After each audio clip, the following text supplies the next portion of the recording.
1వ తారీఖు నుంచి ఈ నెల 1వ తారీఖు నుంచి నిన్నటి వరకు ట్రీట్మెంట్ అయింది. పాప పొద్దున ఎక్స్పైర్ అయింది, చనిపోయింది. 3-4 గంటలు అవుతుంది. గవర్నమెంట్ అంబులెన్స్ లేని పరిస్థితి ఇలా ప్రైవేట్ అంబులెన్స్ ని మేము మాట్లాడి ఇలా పంపిస్తున్నాం.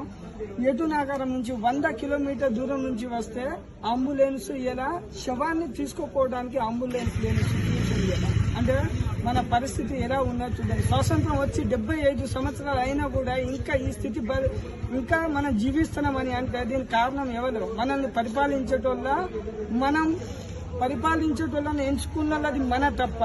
ఇలా కొంతమంది ఇలా రాజకీయ నాయకులను వీళ్ళు ఫోన్ చేస్తే చెప్పిండ్రట వాళ్ళకు రాబోయే కాలంలో సమాధానం చెప్తాం, 1 గంట తర్వాత ఫోన్ చేయండి, మేము వెహికల్ పంపిస్తాం, లేకపోతే మీరు వాట్సాప్ చేయండి, లేకపోతే ఏదైనా పంపించండి, 1 గంట తర్వాత చేస్తా అని సెల్లు స్విచ్ ఆఫ్ చేసుకున్న రాజకీయ నాయకులు ములుగు నుంచి ఇలా చేసిందట. ఇది ఎంతవరకు రైట్ అండి? మీకు చేత కాకుండా నేనేం చేయలేదని చేతులు ఎత్తేయాలి. ఇలా 3 గంటల పాటు శవాన్ని పట్టుకొని ఒక తండ్రి నిలబడ్డాడు. సిగ్గుండాలి. ఎలక్షన్ అప్పుడేనా గుర్తు వస్తారు వీళ్ళు? ఇటువంటి టైంలో గుర్తు రారా మీకు?